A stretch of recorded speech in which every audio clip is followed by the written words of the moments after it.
तो स्टूडेंट्स अब हमारा अगला टॉपिक है ईएमएफ यानी कि electromotive force. EMF last time ये भी एमसीक्यू आया था कि ईएमएफ स्टैंड्स फॉर, तो ईएमएफ का मतलब क्या होता है? इलेक्ट्रोमोटिव फोर्स होता है। ठीक है स्टूडेंट्स, अब ईएमएफ होती क्या है? बहुत सारे लोगों की बहुत सारी मिसकॉन्सेप्शन है ईएमएफ के बारे में। ईएमएफ की डेफिनेशन होती है हमारे पास work done by battery per unit charge is called as EMF। ठीक है, डेफिनेशन से कुछ इतना खास समझ नहीं आता। इसको समझने के लिए ना एक चीज आप लोगों को समझाता हूं डायग्राम से, कि समझिए ये बैटरी है और ये कनेक्टेड है अक्रॉस रेजिस्टर। जनरल नॉलेज के लिए एक और बात बता दूं कि बैटरी की ये जो बटन वाली साइड होती है ये पॉजिटिव चार्ज होती है और ये जो फ्लैट साइड होती है ये नेगेटिवली चार्ज होती है। ठीक है, तो ये हमारे पास एक क्या है, बैटरी है जो कि कनेक्टेड है। अब होता क्या है कि यहां से एक चार्ज आया, इधर आया, उसने रजिस्टर पे पावर लॉस किया। ठीक है, फिर पावर लॉस करके वो इधर आया, तो अब वो क्या है, लो एनर्जी का चार्ज है। ठीक है, क्योंकि उसने पावर लॉस कर दी थी। जब भी कोई चीज पावर लॉस करेगी तो उसकी एनर्जी क्या होगी, डिक्रीज होगी। एक और चार्ज आया, वो भी इसी तरह आया आया इधर आया और यहां पर पहुंच गया। अगर ये प्रोसेस इसी तरह चलता रहे तो थोड़ी देर में सारे के सारे चार्जेस खत्म हो जाएंगे, हाई पोटेंशियल से लो पोटेंशियल पे आ जाएंगे और क्या होगा, सर्किट स्टॉप हो जाएगा। बैटरी क्या करती है? बैटरी ये करती है कि बैटरी इन चार्जेस को, ये जो यहां पर आके जमा हो रहे हैं, उठा के वापस हाई पोटेंशियल पे करती है।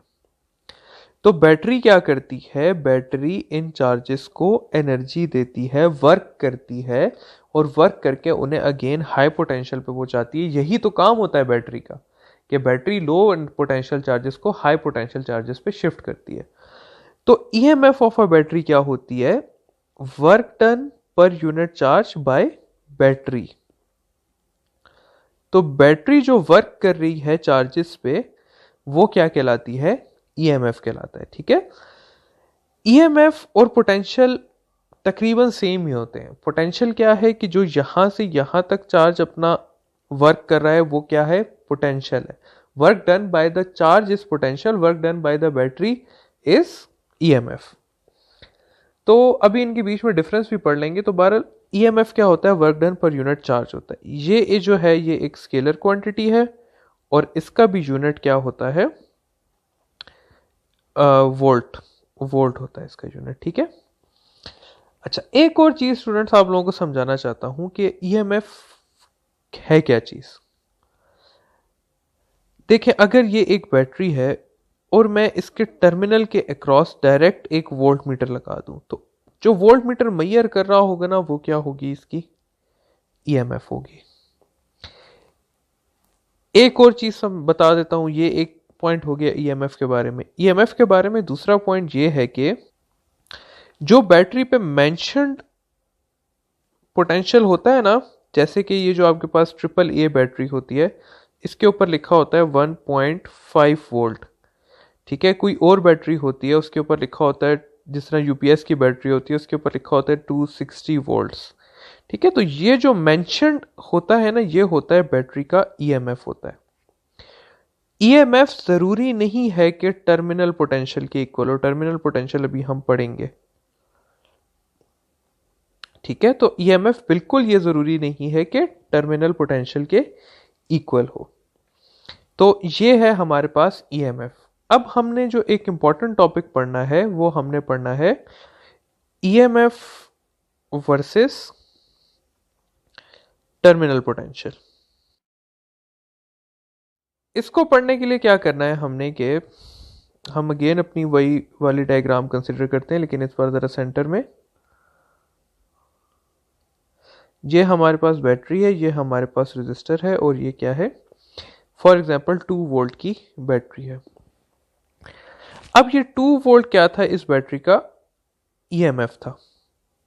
और ईएमएफ जो है वो 2 वोल्ट ही रहेगा, चाहे आप इसे छोटे से छोटे सर्किट पे लगा दें या चाहे आप इसे बड़े से बड़े सर्किट पे लगा दें। लेकिन मैं क्या करता हूं कि मैं एक वोल्ट मीटर कनेक्ट करता हूं इस जगह पे, इस तरह करके। तो अब ये जो वोल्ट मीटर है ये क्या मेजर कर रहा है, ये सर्किट के अंदर रनिंग पोटेंशियल मेजर कर रहा है, ये सर्किट का पोटेंशियल डिफरेंस मेजर कर रहा है। और सर्किट के पोटेंशियल डिफरेंस को क्या कहते हैं, टर्मिनल पोटेंशियल कहते हैं। ठीक है, तो ये है फर्क बेसिकली देखने में ईएमएफ में और पोटेंशियल, टर्मिनल पोटेंशियल में, कि ईएमएफ बैटरी की पोटेंशियल है कि वो उतनी ही रहेगी चाहे जो भी हो, लेकिन अगर मैं रेजिस्टेंस की वैल्यू चेंज करता हूं, तार चेंज करता हूं, कंडीशन चेंज करता हूं, तो पोटेंशियल जो सर्किट में रनिंग पोटेंशियल है वो चेंज होगा। तो अब इन दोनों के कैरेक्टर्स देख लेते हैं। यहां पर मैं ईएमएफ के देख लेता हूं और यहां पर मैं टर्मिनल पोटेंशियल लिख देता हूं। पहला ये है कि ईएमएफ जो है वो सेम रहता है, जबकि जो टर्मिनल पोटेंशियल है वो इन्फ्लुएंस होता है डिफरेंट फैक्टर से। ईएमएफ जो है अगर बैटरी डिस्चार्ज हो रही हो, इसके बारे में बाद में पढ़ेंगे, तो वो मैक्सिमम पोटेंशियल होता है, जबकि जो टर्मिनल पोटेंशियल होता है वो लेस होता है किससे, ईएमएफ से, अगर बैटरी डिस्चार्ज हो रही हो तो। इसके अलावा क्या होता है कि अगर मैं वोल्ट मीटर को बैटरी के साथ डायरेक्टली कनेक्ट करूं तो वो क्या मेजर कर रहा होता है, ईएमएफ मेजर कर रहे होते हैं। और अगर मैं वोल्ट मीटर को सर्किट के साथ कनेक्ट करूं तो वो क्या मेजर कर रहा होता है, वो टर्मिनल पोटेंशियल वीटी मेजर कर रहा होता है। ठीक है, तो ये है इन दोनों के बीच फर्क कि टर्मिनल पोटेंशियल क्या होता है और ईएमएफ क्या होता है। आई होप कि कुछ थोड़ा सा कॉन्सेप्ट आप लोगों का इस बारे में क्लियर हुआ होगा। अब हम मेन टॉपिक पे जाते हैं जिससे एमसीक्यू आते हैं। यहां से पहले तक कोई खास एमसीक्यू नहीं आता। अब हम आते हैं चार्जिंग और डिस्चार्जिंग के सिनेरियोस पे, चार्जिंग एंड डिस्चार्जिंग पे। सबसे पहले हम पढ़ते हैं डिस्चार्जिंग। ठीक है, अभी हम यहां पर कर रहे हैं डिस्चार्जिंग। डिस्चार्जिंग के लिए क्या है कि कंसिडर कर लेते हैं, ये हमारे पास एक बैटरी है और ये बैटरी लगी हुई है एक रेजिस्टर के साथ और ये इसको रन कर रही है। तो ये क्या हो रही है, बैटरी ये डिस्चार्ज हो रही है, हमें सामने नजर आ रहा है। तो डिस्चार्जिंग के लिए जो इक्वेशन यूज होती है वो होती है EMF is equal to V T terminal potential plus I R, या इसको मैं ऐसे भी लिख सकता हूं, EMF is equal to I R capital plus I R, और इसको मैं ऐसे भी लिख सकता हूं, आई आर प्लस आर। इसमें जो ई है वो क्या है, ईएमएफ है। इसमें जो आई है वो क्या है, सर्किट करंट है। इसमें जो कैपिटल आर है वो ये वाली रेजिस्टेंस है जो सर्किट की रेजिस्टेंस है, और जो इसमें स्मॉल आर है वो इंटरनल रेजिस्टेंस होती है।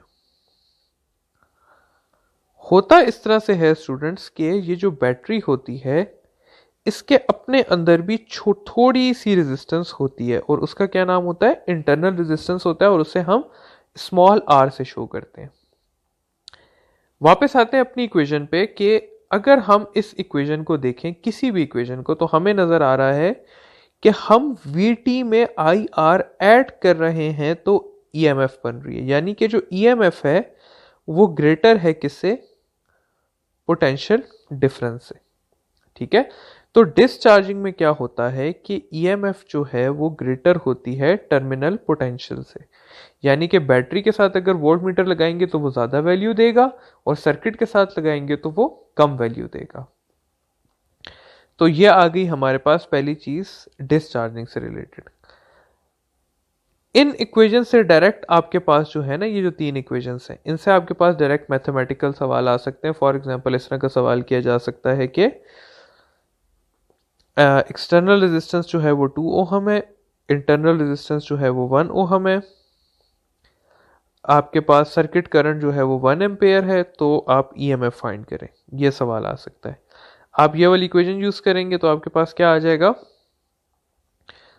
ईएमएफ इज इक्वल टू आई 1 है, आर क्या है 1 है और 2, तो ये हो जाएगा 3 वोल्ट आपके पास इसका आंसर आ जाएगा। ठीक है, आई आर प्लस आर। अब हम चले आते हैं जी चार्जिंग पे। अब सेम बैटरी है हमारे पास जो हमने पहले की थी, यहां पर हम कर रहे हैं चार्जिंग। अब हमारे पास वही वाली सेम बैटरी है, लेकिन वो रेजिस्टर की जगह कनेक्ट हुई हुई है एक बड़ी बैटरी के साथ। तो अब क्या है कि ये वाली जो बैटरी है ये चार्ज हो रही है, और चार्जिंग की जो इक्वेशन होती है मेरे पास वो होती है terminal potential is equal to EMF plus I R.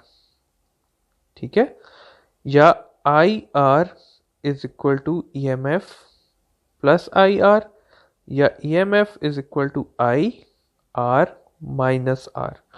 और इस इक्वेशन को अगर आप लोग देखें तो टर्मिनल पोटेंशियल जो है वो ग्रेटर होगा किससे, ईएमएफ से। यानी कि अगर मैं इसके अक्रॉस वोल्ट मीटर लगाता हूं और इसके अक्रॉस लगाता हूं, तो जो V2 होगा वो ज़्यादा होगा किससे, V1 से। यानी कि इस बैटरी का EMF लेस है और इस सर्किट का टर्मिनल पोटेंशियल क्या है, ज़्यादा है। तो ये आ गया मेरे पास क्या, चार्जिंग की इक्वेशन। तो डिस्चार्जिंग भी हमने पढ़ ली और चार्जिंग भी पढ़ ली। डिस्चार्जिंग में क्या था, EMF ग्रेटर था चार्जिंग से, सॉरी EMF ग्रेटर था टर्मिनल पोटेंशियल से, और चार्जिंग में क्या है कि टर्मिनल पोटेंशियल ग्रेटर है किससे, EMF से। आखिरी चीज इससे रिलेटेड थोड़ी सी चीजें आपको पढ़ानी है, वो है हमारे पास सबसे पहली चीज शॉर्ट सर्किट। शॉर्ट सर्किट क्या होता है? शॉर्ट सर्किट स्टूडेंट्स ये होता है कि अगर हमारे पास जो एक्सटर्नल रेजिस्टेंस है वो जीरो हो जाए। जब हमारे पास एक्सटर्नल रेजिस्टेंस जीरो हो जाएगी तो V is equal to I is equal to V over R के हिसाब से जो करंट होगा हमारे पास इनफिनिट हो जाएगा, और उसको कहते हैं स्पार्क होना।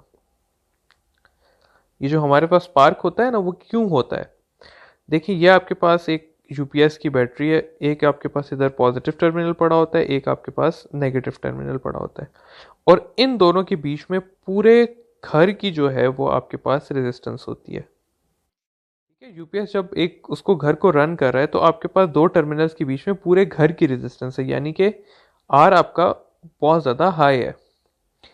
अगर मैं क्या करूं कि मैं इन दोनों बैटरीज को डायरेक्ट एक शॉर्ट वायर से कनेक्ट कर दूं यूं करके, तो रेजिस्टेंस कितनी हो गई, बहुत ज़्यादा कम हो गई, और करंट क्या हो गया, बहुत ज़्यादा हो गया। तो इस चीज़ को कहते हैं जी शॉर्ट सर्किट हो जाना। जब दो तारें आपस में मिलती हैं ना, तो बैटरी की दोनों पोलैरिटीज मिल जाती हैं, रेजिस्टेंस जीरो हो जाती है, करंट इन्फिनिट हो जाता है, और हमारे पास क्या होता है, शॉर्ट सर्किट होता है। दूसरी चीज़ है हमारे पास ओपन सर्किट। ओपन सर्किट क्या होता है कि सर्किट ब्रेक हो जाना, यानी कि यहाँ पर मैंने गैप डाल दिया, ये बैटरी लगी हुई है, ये रेजिस्टेंस लगी हुई है, तो ये क्या है हमारे पास, यहाँ से यहाँ तक ओपन सर्किट है। ओपन सर्किट में क्या होता है कि रेजिस्टेंस इनफाइनाइट हो जाती है और करंट कितना हो जाता है, ज़ीरो हो जाता है। ठीक है, तो ये आप लोगों ने याद रखना है क्या, शॉर्ट सर्किट और ओपन सर्किट। शॉर्ट सर्किट में रेजिस्टेंस जीरो, करंट इनफाइनाइट, और ओपन सर्किट में रेजिस्टेंस इनफाइनाइट और करंट जीरो।